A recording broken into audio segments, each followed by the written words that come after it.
Paano kung sabihin ko sa iyo na ang universo ay tahimik na naghahanda ng isang breakthrough na tanging para sa iyo? Aries, ang mga araw ng Enero 22, 23 ay hindi ordinaryong mga sandali sa kalendaryo, sila ay isang punto ng pagbabago. Matagal ka nang maaaring nakakaramdam ng pagka-stuck, hindi nabibigyan ng pansin, o parang isang hakbang na lang mula sa tagumpay.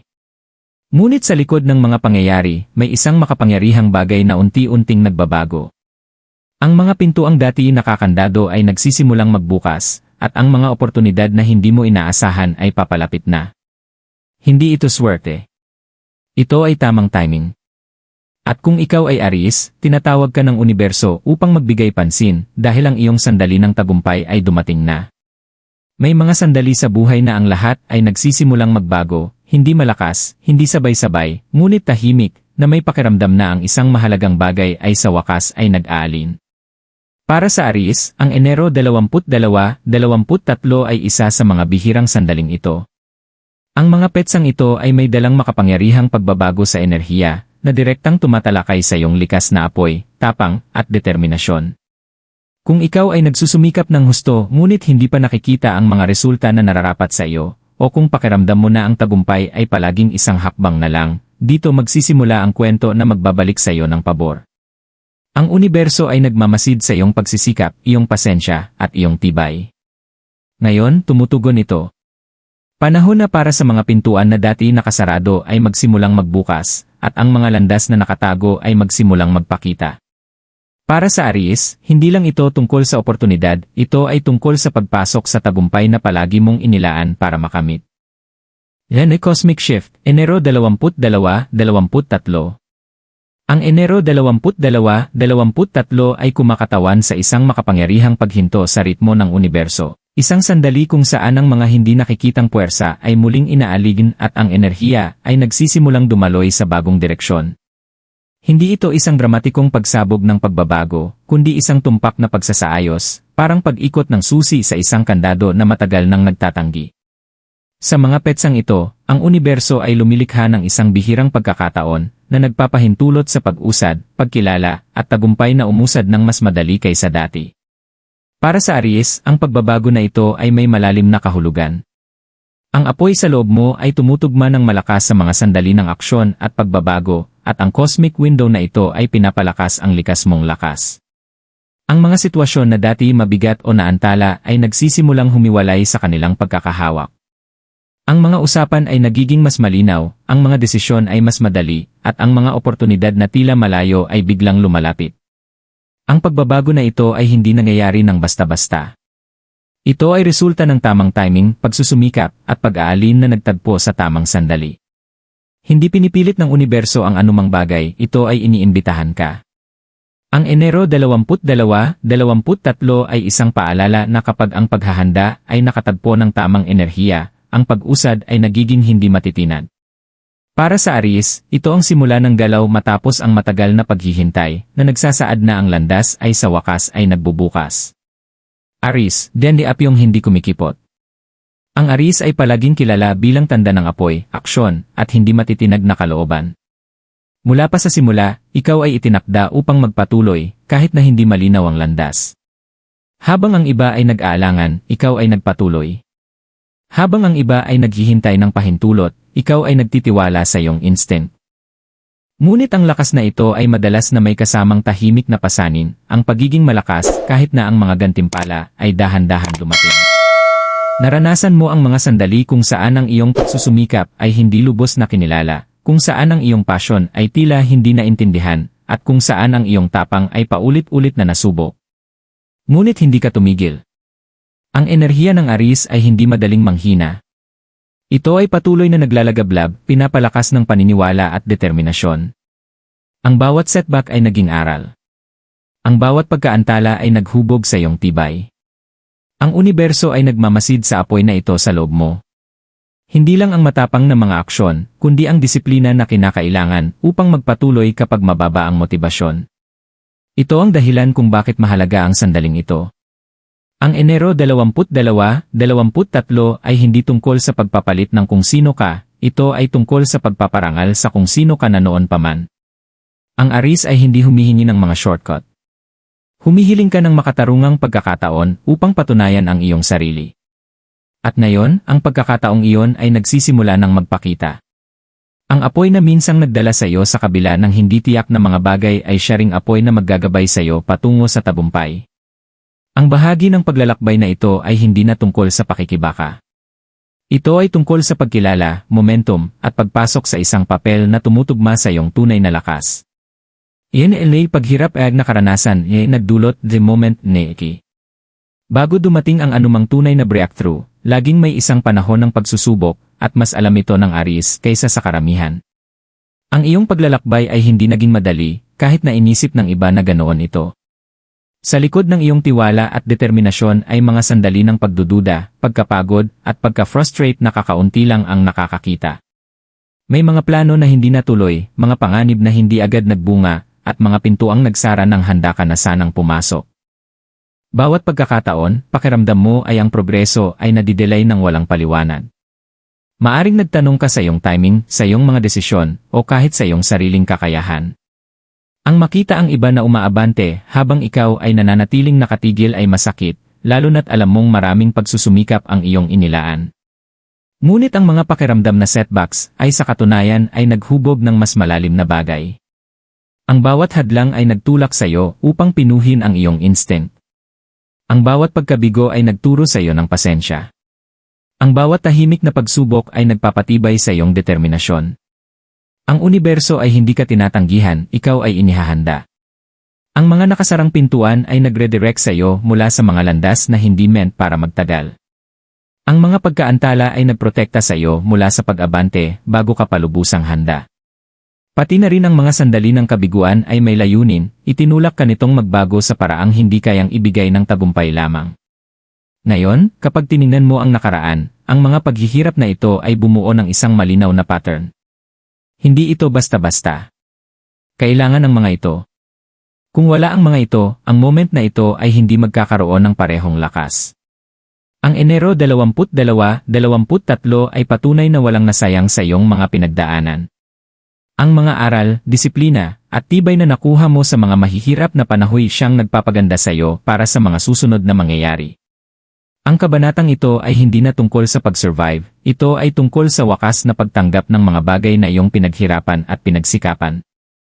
Iyan is pintuan ng tagumpay na bubuksan.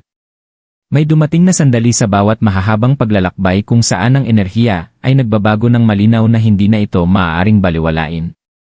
Para sa Aries, ang Enero 22-23 ay marks ang eksaktong sandali, ang punto kung saan ang pagsusumikap ay nakatagpo ng oportunidad at ang paghahanda ay nakatagpo ng gantimpala. Ang pintuan na dati tila nakasarado ay hindi biglang bumukas ng dramatiko. Sa halip, ito ay bumukas ng may katiyakan, parang naghihintay lang sa tamang oras at sa tamang bersyon ng ikaw. Dito nagsisimula ang lahat ng bagay na gumalaw. Ang mga usapan na dati na hinto ay biglang nakakakuha ng momentum. Ang mga oportunidad na tila malayo o hindi makatotohanan ay ngayon ay nagiging posible at pakiramdam mo'y natural na ito. Mapapansin mo na ang mga tao ay nagre-respond ng iba sa iyong mga ideya, presensya, at tiwala. Ang mga bagay na dating kailangang pilitin ay ngayon ay dumadaloy ng may kaunting pagtutol. Hindi ito pagkakataon, ito ay alignment. Binubuksan ng universo ang pintuang ito dahil handa ka nang pumasok dito ng may kalinawan. Hindi ka na lang tinutulak ng impulso, ikaw ay ginagabayan ng karanasan. Nauunawaan mo kung ano ang mahalaga, kung ano ang iwasan, at kung saan ilalagay ang iyong enerhiya. Ang maturidad na ito ang nagiging sanhi upang ang oportunidad ay magbunga ng tagumpay. Habang binubuksan ang pintuang ito, maaari mong maramdaman ang halo ng kasiyahan at pag-aalinlangan. Normal ito. Ang mga malalaking sandali ay laging may bigat. Ngunit ito ay hindi isang pagsusulit, ito ay isang imbitasyon. Isang imbitasyon upang pumasok sa isang espasyo na tumutugma sa iyong paglago, disiplina, at tibay. Para sa Aries, hindi ito tungkol sa biglaang swerte. Ito ay tungkol sa mga pinaghirapang pag-unlad. Binubuksan ang pintuan dahil kumatok ka nang ang iba ay sumuko. Dahil nanatili kang handa nang ang timing ay hindi tiyak. Ang Enero 22-23 ay hindi nagbabago ng iyong kapalaran, binibigyan ito ng activation. At kapag ikaw ay pumasok, wala nang babalik ang buhay na naghintay sa iyo. Finance iri pag-unlad y karera. Habang binubuksan ang pintuan ng tagumpay, ang epekto nito ay nagiging pinakamalinaw sa mga larangan ng pananalapi at karera. Para sa Aries, ang panahong ito ay nagdudulot ng pagbabago mula sa pagsusumikap na walang gantimpala patungo sa aksyon na sa wakas ay magbubunga. Ang enerhiya ng pera ay nagsisimulang dumaloy ng mas malaya, hindi dahil mas pinagsikapan mong habulin ito, kundi dahil ang mga pagpili mo ay nagsisimulang mag-alin sa tamang mga oportunidad. Ang mga dating hindi tiyak na bagay ngayon ay may kalinawan at direksyon. Sa iyong profesional na buhay, ito ay isang panahon kung saan ang iyong boses ay mas mahalaga. Ang mga ideya na itinagilid mo noon ay maaari na ring marinig, at ang mga gawaing ginawa mo ng tahimik ay nagsisimulang mag-akit ng pagkilala. Maaring mapansin ka at pagkatiwalaan ng mas malaking responsibilidad o mabigyan ng pagkakataon na magtulak sa iyo sa isang mas mataas na posisyon. Para sa ilang Aries, maaaring makahulugan ito ng bagong role, promosyon, o proyekto na maglalagay sa iyo sa sentro ng atensyon. Para sa iba, maaaring magpahiwatig ito ng paglago ng isang personal na negosyo o venture na sa wakas ay nagsisimulang makakuha ng momentum. Sa aspeto ng pinansyal, ang yugto na ito ay nagpaparangal sa matatalinong desisyon kaysa sa mga walang pag-ingat na panganib. Natututo kang balansihin ang tapang at estratehiya, at ang balanse na ito ang nagiging pinakamalaking lakas mo. Ang hindi inaasahang suporta, tamang pagkakataon, o ang mga bayad na naantala ay maaaring maglaro ng bahagi sa pagpapabuti ng iyong katatagan. Ang breakthrough na ito ay hindi tungkol sa agarang yaman, ito ay tungkol sa tuloy-tuloy na progreso. Hinihikayat ka ng universo na magtayo ng isang matibay na bagay, isang bagay na magtatagal at hindi lang mga mabilisang tagumpay. Habang lumalakas ang iyong tiwala, gayon din ang iyong kakayahang maakit ang tamang mga tao at mapagkukunan.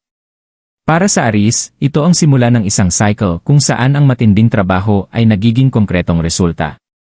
Ang pressure ay humuhupa, ang pananaw ay tumitibay, at ang tagumpay ay hindi na parang isang malayong layunin.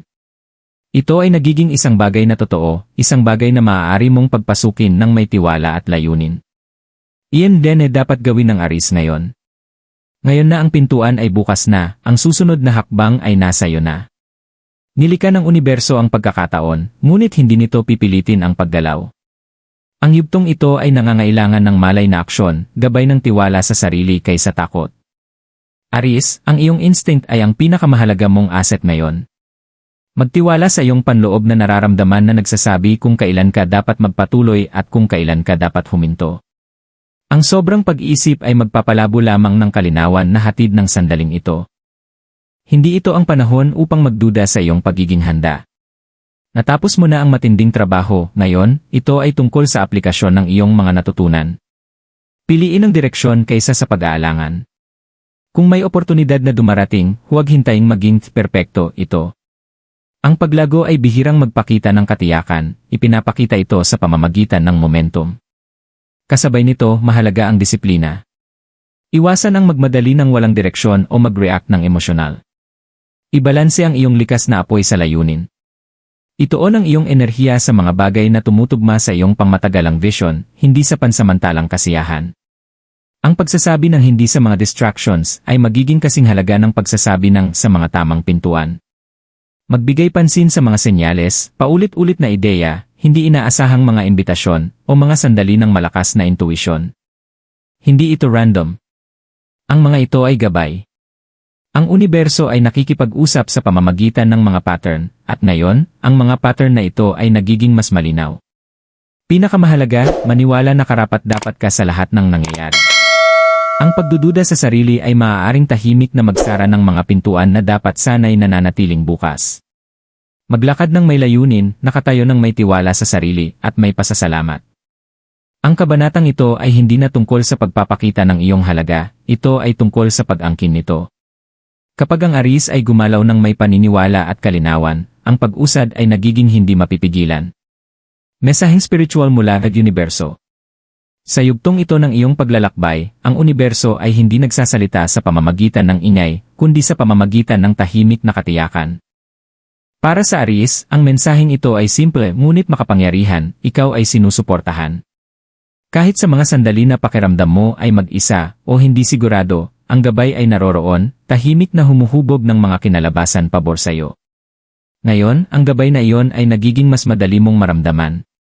Maaari mong maramdaman ang mas malalim na koneksyon sa iyong intuisyon, mas malakas na tiwala sa iyong mga desisyon, at isang bagong sigla ng layunin. Ito ay isang paalala na ang tagumpay ay hindi lamang nasusukat sa mga resulta, kundi sa alignment. Kapag ang iyong mga aksyon ay sumasalamin sa iyong mga halaga, ang progreso ay nararamdaman bilang natural kaysa pilit. Hinikayat ka ng universo na kumilos ng may integridad, pasensya, at tiwala sa sarili. Ipagpalagay na ang bawat kinalabasan ay hindi kailangang kontrolin. Ang ilang mga pintuan ay mas maluwang ang pagbukas kapag huminto ka sa pagtulak at nagsimula kang magtiwala sa proseso. Patawarin ang mga nakaraang pagkabigo.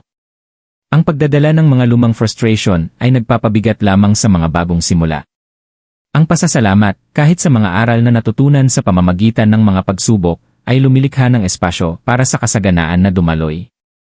Spiritual na aspeto, ito ay isang panahon ng pagpapalalim. Manatiling naroroon. Makinig sa loob. Ang mga sandali ng katahimikan ay magdadala ng kalinawan na ang pagsusumikap lamang ay hindi kayang gawin.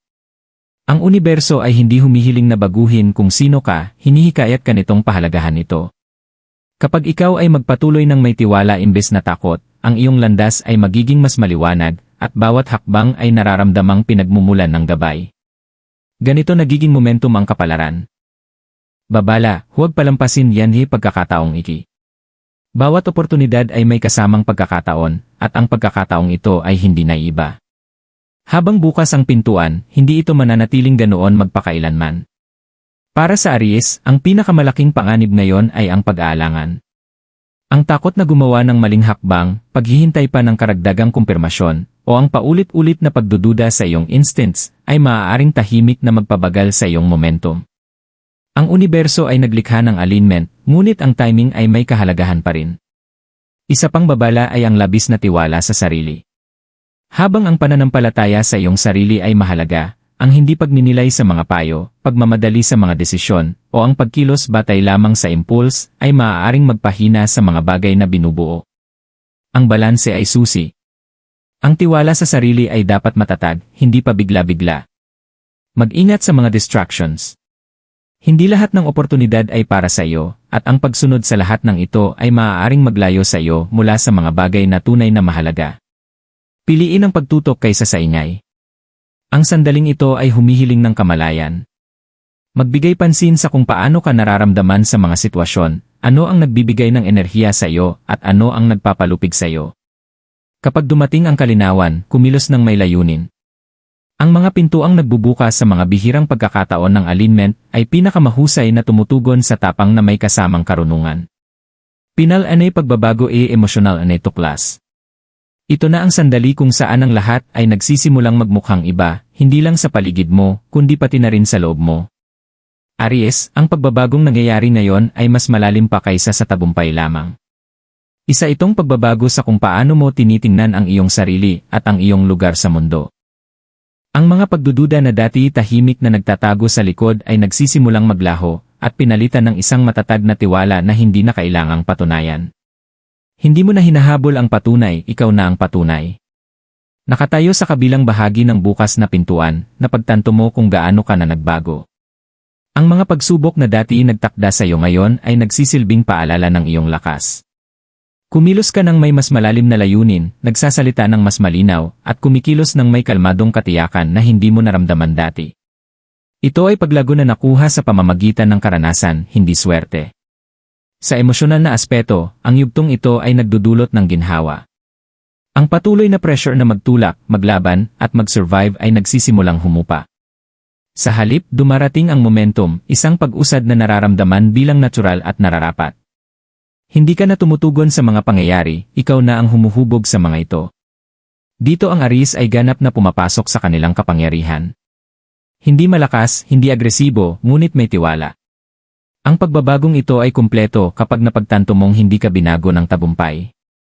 Ipinakita lamang nito kung sino ka talagang magiging. Habang nagiging buo ang paglalakbay na ito, isang katotohanan ang nagiging malinaw, ang Enero 22-23 ay hindi lang isang petsa sa kalendaryo para sa Aries, ito ay isang punto ng pagbabago. Bawat hakbang na iyong tinahak, bawat hamon na iyong tiniis, at bawat sandali ng pasensya na kailangang matutunan ay nagdala sa iyo dito. Hindi minadali ng universo ang prosesong ito dahil ang nangyayari ngayon ay nangangailangan ng lakas, kamalayan, at kahandaan. At mayroon ka ng lahat ng ito. Ang kabanatang ito ay tungkol sa alignment. Kapag ang iyong pagsusumikap, taming, at pananampalataya ay nagkakasabay, ang progreso ay nararamdaman na mas magaan at natural. Hindi mo na kinakalaban ang pagtutol, kumikilos ka na may momentum. Ang tagumpay ay nagsisimulang magmukhang hindi na isang malayong pangarap, kundi isang landas na tinatahak mo na. Tandaan, ang sandaling ito ay hindi tungkol sa pagiging perpekto. Ito ay tungkol sa presensya. Ang pagiging aware, nakatayo, at may tiwala sa sarili ay makakatulong sa iyo upang mas mapakinabangan ang mga bagay na nagsisimulang magbukas ngayon. Magtiwala sa proseso, ngunit magtiwala din sa iyong sarili. Para sa Aries, ito ang simula ng isang bagong yugto, isang yugto na hindi tinutukoy ng pakikibaka, kundi ng paglago, pagkilala, at layunin. Ang pintuan ay bukas na. Ang susunod na mangyayari ay nakasalalay sa iyong kahandaang magpatuloy at angkinin ang mga bagay na iyong pinaghirapan. Kung ikaw ay isang Aries at ang mensaheng ito ay tumagos sa iyo, huwag itong baliwalain. I like ang video na ito, mag-subscribe sa channel, at mag-comment ng Aries sa ibaba upang angkinin ang enerhiyang ito. Ay share ito sa isang tao na nangangailangan ng pag-encourage ngayon, ang iyong sandali ay maaaring magbigay ng inspirasyon sa kanila.